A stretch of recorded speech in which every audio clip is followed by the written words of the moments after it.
I didn't kiss you. Hey everybody, welcome back to Cedar Creek Homestead.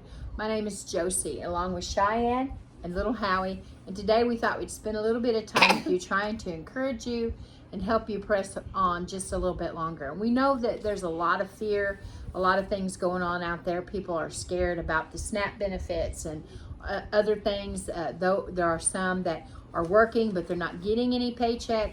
And if you haven't prepared, if you don't have a well-stocked pantry, then I know that there's a little bit of fear out there. Now, before we get started too far, I want to say that this channel is not a channel that wants to spend a lot of time pointing fingers at other individuals. We know, where we stand. We know what we believe, but we also know that we should have compassion on others and that we should care about others. We should be like the Good Samaritan that goes out of their way to help take care of somebody that in other times probably would not have cared for them so much because they were not of the same ethnic background. And so we want to make sure that you understand that we're here to encourage encourage you to do the best that you can in these circumstances. Don't let anyone make you feel guilty or bad about what you have to do. If you have to go to the grocery store and buy all canned foods from the grocery and some things that would be considered not necessarily the healthiest things of all, you do what you have to do for your family. If that's macaroni and cheese out of a box, if that is raviolis out of a can, if that's raviolis out of a can, or whatever it happens to be. If you make ends meet for your family and you're making sure that your children, your spouse, and those others that you're responsible for, those that put their feet under your table, then you're doing what you should be doing, and you are doing what you're led to do. The motto when we sign off on this channel, every time, every video that we make, we say, look well to the ways of your household. That's right out of the Bible. In Proverbs, it tells us that she looked well to the ways of her household. And that's what I want to do. That's what Cheyenne is doing, and she's learning even more as she goes. And we're doing all that we can. Thankfully, we have been blessed that we're not in a position of having to worry about losing benefits or any of that kind of stuff, because we've been fortunate enough that we haven't had to use those. But there has been times in life, in my young married life, we've never used benefits, but we've struggled, and the kids have struggled. And there have been times where we struggled, and you guys were the ones that helped us. Right. With losing Howie, there was a lot of help that was given to us with baby Rowdy. Well, he's not a baby anymore. He's 3 years old, and he would tell you, I'm a boy when you call him baby, even if it's just a pet name. You say, oh, baby. I'm not a baby. I'm a boy. So young Rowdy, you were so faithful to be with us and help us in that time, and we're grateful for that help, and we want to give back in any way that we can. Now, you know that we've been doing this October thing, collecting socks for the needy and for the elderly patients in the nursing homes, and some of the socks will be going to the schools, because you know there's going to be some babies that show up at school this winter with wet feet and no socks, or maybe even socks, but their shoes are wet. It might even be some of us that end up going out and getting our feet wet, stepping in mud puddles or snow or whatever the case may be. So you know that's going to happen with littles. And y'all have been so faithful to support our Socktober sock drive. We've gotten a lot of socks. We haven't got them counted yet. We're still taking socks in until the end of the month, and we'll get that to you. So you've been faithful with that, and we are so grateful from the bottom of our hearts. Now, we'll get a count to you when the sock drive is over.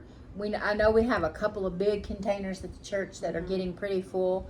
We've had mail come from all over from you guys, and we're so grateful for that. Today we want to talk about another issue, and it's the issue with the SNAP benefits and the other benefits coming to a close, or not coming to a close, they're just not being paid out. And we're not necessarily on this video talking about the SNAP benefits and all of that, because there are needy people that don't even receive SNAP benefits. Today, what we really wanted to talk about was encouraging your hearts. Those of you that might have fear, that might have doubt and stress that things are going to be okay, that are looking at the long haul. We don't know for sure how long this thing is going to last, but we want to encourage your hearts, and we want to tell you some things that you can. Now, if you've been with us long enough, you've heard us before discuss things that people could do for their pantry. So today, Cheyenne and I really want to talk to your hearts and encourage your hearts. Those of you that might be just a little bit scared about what you're going to do. Maybe you've lost your benefits or going to lose your benefits and you don't know how long it's going to last. Maybe you're not someone that has benefits, but you are still, with grocery prices the way they are and all the other things that you have to worry about, that you just can't get the budget to stretch all the way to the end of the month. Well, we're here to give you a little bit of encouragement and try to do all that we can to lighten your heart just a little bit. And you know, we're going into the holiday season. A lot of people are worried about that. They're worried about what they're going to do. How can I worry about groceries on top of everything else? We've got a few pointers for you, and we're going to be bringing you some meal ideas and some other things that you can do to use very little money to stock your pantry and to do some things that you can still have some of the recipes that your family is used to, but we're going to show you how to do it homemade and a little bit cheaper and stretch that budget just a little bit further. So we've got some pointers here today. We're hoping that we can give you some things that you can go on the next time you go shopping, when you're putting your menus together and all the different things, so that there is no panic. Now, I will tell you that I'm a big talker, and Cheyenne, if you haven't been here before, I talk. And Cheyenne is not so much talking. So don't think that I'm being mean and not making her talk. It's sometimes hard for her to get a word in edgewise because I'm just blah, blah, blah, blah, blah. But, and I apologize for that. Apologize to Cheyenne too. She can jump in anytime.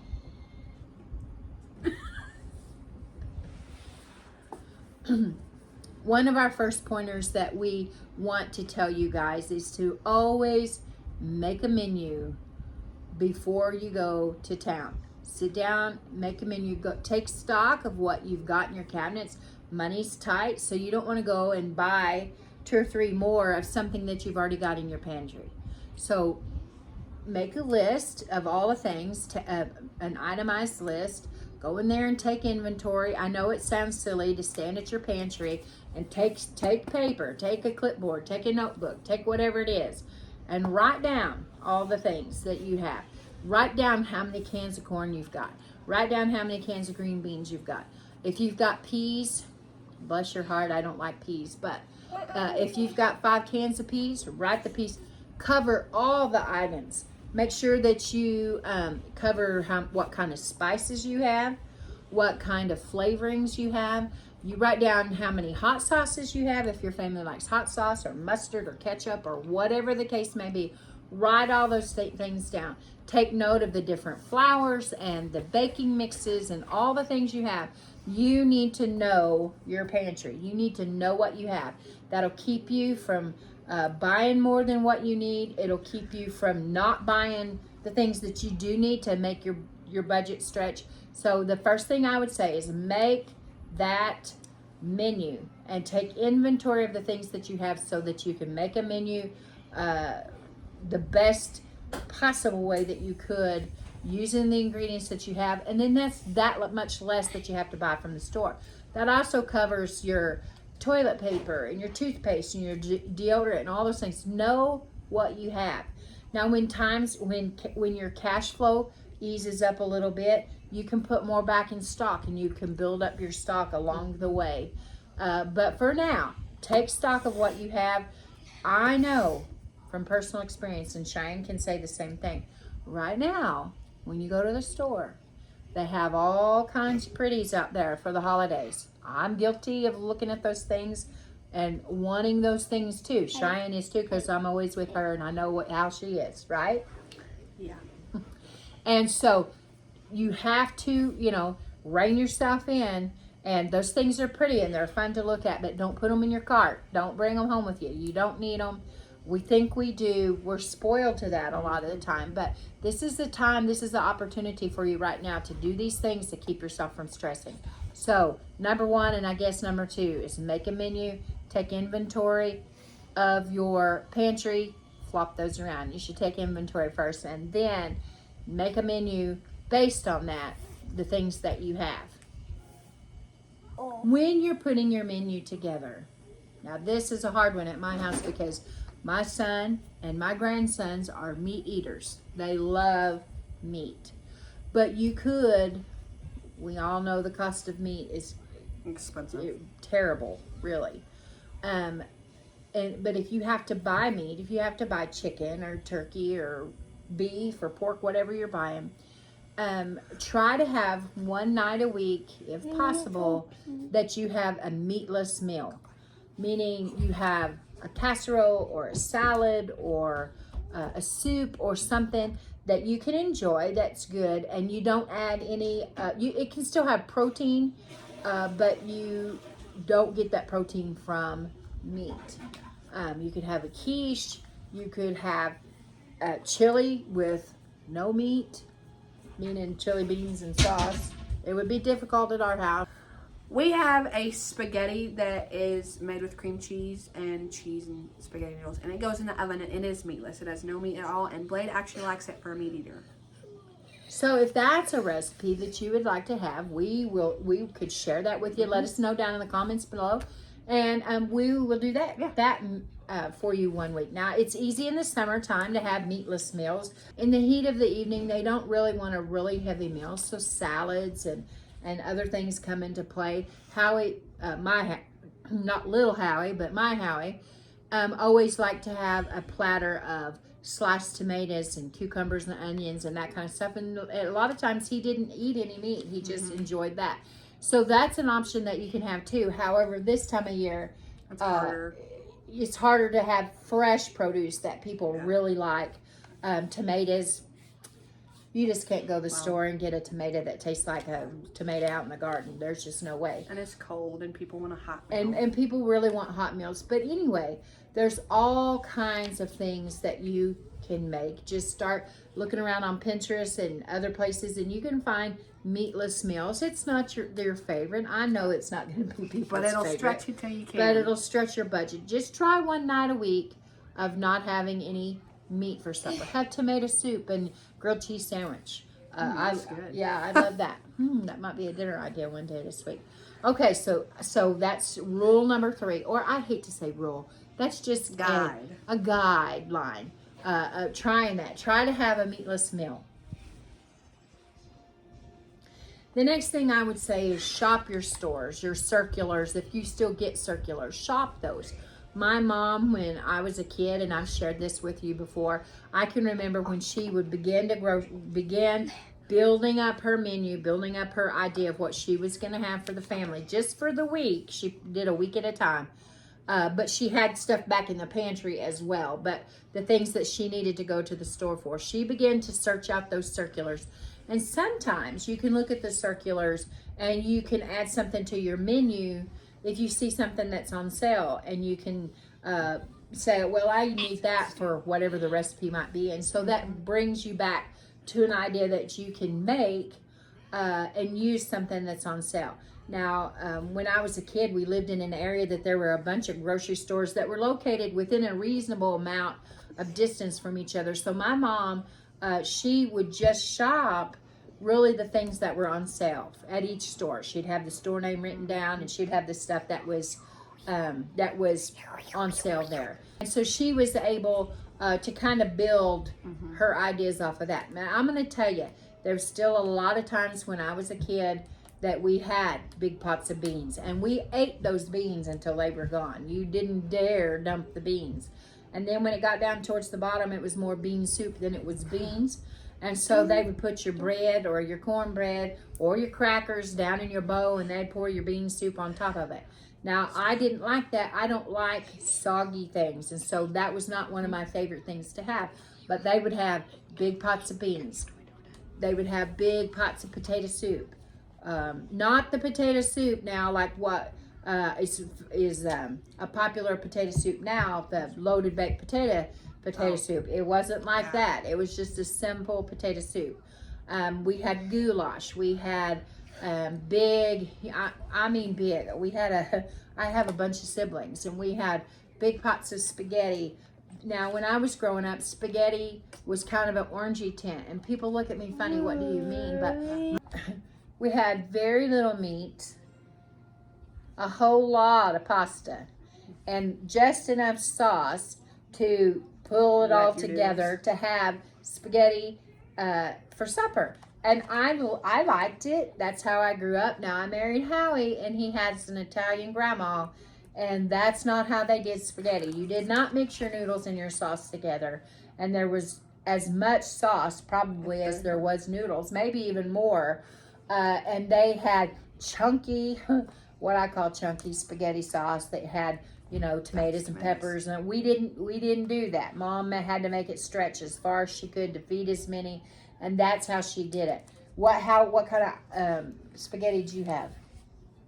Oh, my mom put mushrooms, and it was red sauce.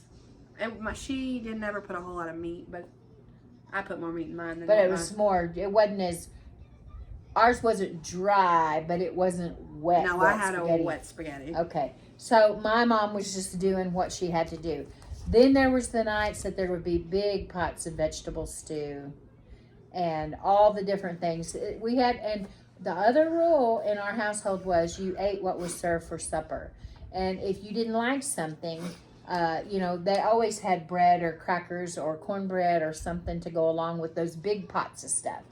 And if you didn't like the big pot of stuff, you got your bread, you got your whatever it was that you were allowed to have, and that was just what you did. They weren't trying to be mean. They were trying to survive.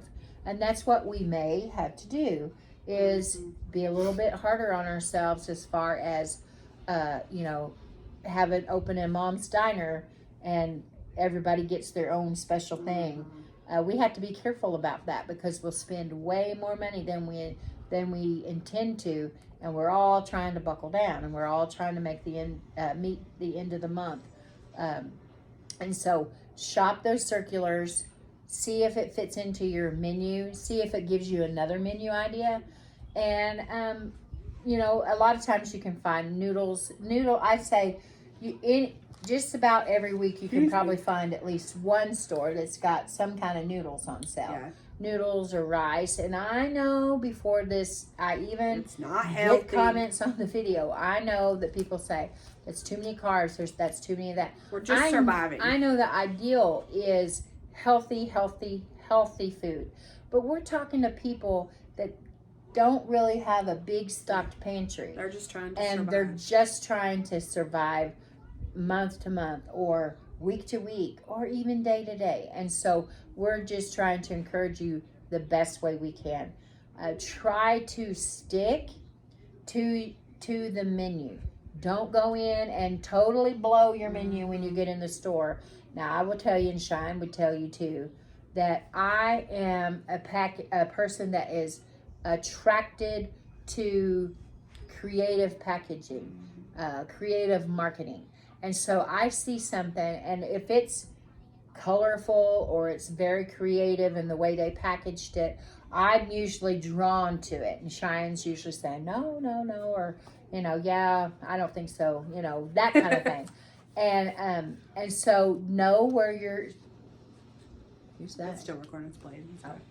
Know where your weaknesses are and steer clear of that. If you can't leave the store without going down the ice cream aisle, and by the way, a half-gallon ice cream here where we're at Gore is almost $10 for a half-gallon of ice cream. So if you can't go past the ice cream aisle without putting something in your cart, don't go to the ice cream aisle. Now, once you've got your menu set, you've looked through your pantry, you've made inventory of that, you've built your list, your grocery list. You know what stores you're going to. Maybe you're just going to one, maybe you're going to several. And it depends on your location as well, because where we live, there's not any delivery service as far as grocery. Some people have it, but we're too far out. They haven't, like Walmart delivery.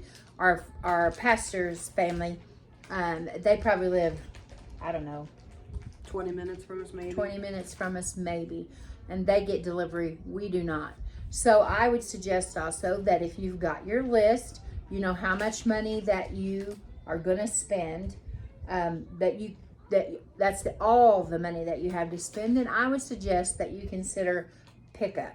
Now, some people don't like pickup, and I understand. You like to pick out your own produce, you like to pick out your own meat. My family's that way too. I like to pick out mine as well. But I will tell you that there have been times, especially in the hot summertime, and I didn't want to get out of the air conditioning to go in. But they've done fine, and there are times that they have to make substitutions, and if it's something that you don't like, you can tell them that you don't want the substitution. That's another way to keep you. If you're not disciplined, if you're drawn to packaging, or you're drawn to creative marketing, shopping. You're drawn to all those pretty Christmas ornaments and all those decorations that they have out right now. If you're drawn to that, you're tempted by that, and you have problems with that, I would suggest pickup. They're going to bring it to you. They're going to put it in your car, and back home you can go. Make sure that you stick to your list. Now, occasionally you'll run into something that you see and you have forgotten, oh, I needed that. And if the money permits it, it's okay to pick that up. If you get to town and by all means you forgot you ran out of toilet paper, don't not buy your toilet paper. Buy the toilet paper. Now, a lot of people like to stick to a certain brand. My Howie was that way. There was a certain brand of soup that he wanted. He liked cream of chicken. Until I met him, honestly, I have to say I never knew anybody that ate cream of chicken soup. We always used it in recipes. But Howie liked to actually eat the soup itself. And y'all are probably thinking, she is so crazy. Huh? Did he add water to it? Yeah, he would thin it down a little bit. He would thin it some, but not much. But anyway, he didn't want anything but a certain brand. And it was one of the more expensive brands, one of the most popular brands of soup. And there were other things that he wanted the name brand on. But when you're shopping and you're trying to make your budget stretch, trying to make it all the way to the end of the month, sometimes you have to say, I can't be loyal to brands. I'm going to have to try something. Maybe you love soft, cushy toilet paper. And the soft, cushy toilet paper doesn't fit into your budget. So sometimes we have to get that stuff that's, does the job, but it's not our favorite. Right, yeah. Does the job, and you just have to do what you have to do. Yep. So remember, don't always be loyal to brands.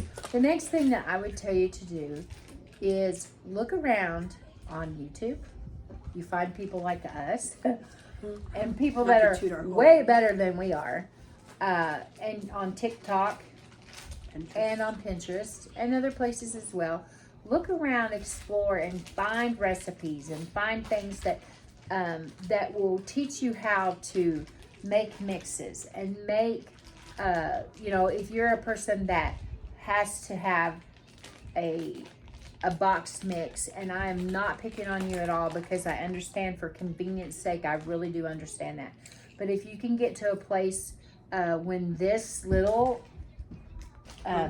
this is when you're over the hump. When we're over the hump, then begin to build your pantry with the items that you know that you need. Now you don't need, hundreds and hundreds of pounds of something unless, you're growing potatoes or something like that and you're building a pantry that way. But if you are wanting to make sure that you're not in a panic situation again, take that power back for yourself. I would hate to think about 24/7 worrying about my children and my spouse and my parents or whoever I am taking care of. So take that power back for yourself. Learn some things and do some things that can help you to be on better footing, that can stretch things.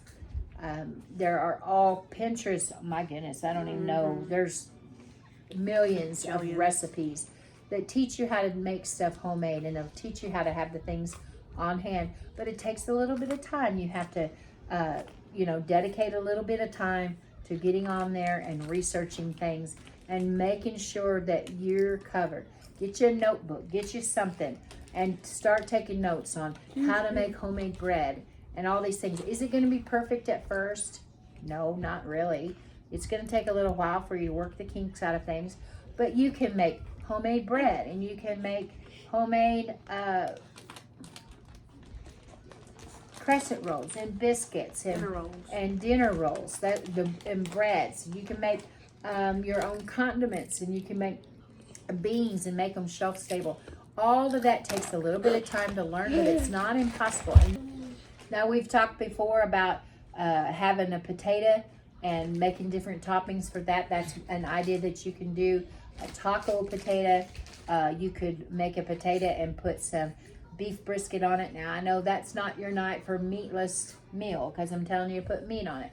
But maybe there's some things that you can think of that we can share with others that would make the meals to stretch. Instead of us pointing fingers and saying, you shoulda, woulda, coulda, maybe if we all get together and say, we're going to encourage one another. We're going to try to teach somebody how to be sure-footed and better in a better position coming out of this thing, and teach them how to store things in the pantry and how to build up their food stores.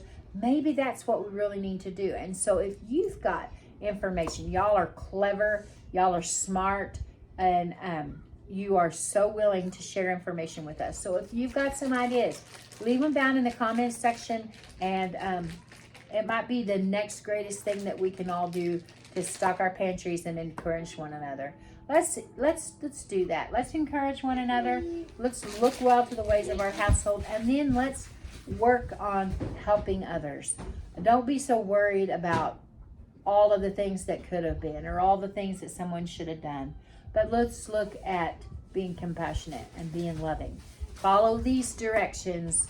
Get started here. Let's do all that we can to encourage and lift one another, and do all of the things. Learn to make the things. Learn to make gravy, water gravy, brown gravy. I can't make gravy. Any kind of gravy. I can't make gravy. She's learning. In terms of biscuits. She's learning. Burnt flour, whatever you want to call it. She's not really learning, but I'm trying to encourage her to learn. It's awful. So anyways, guys, a little funny there at the end, but we just wanted to say that we love you. We're thinking about you. All of us are in the boat. Some of us maybe possibly have been paddling a little bit harder than others, but this is no place for judgment. This is a place for us to encourage and to lift one another up, and to help each other by saying, keep going, and cheering you on. And so know what you got, make a plan, and swatch your own hand if you need to when you go in the store and reach for something that's not on the list. Until next time, guys, this is Josie. And Cheyenne. We love you. We really do. Keep looking well to the ways of your household. And until next time, We're gone.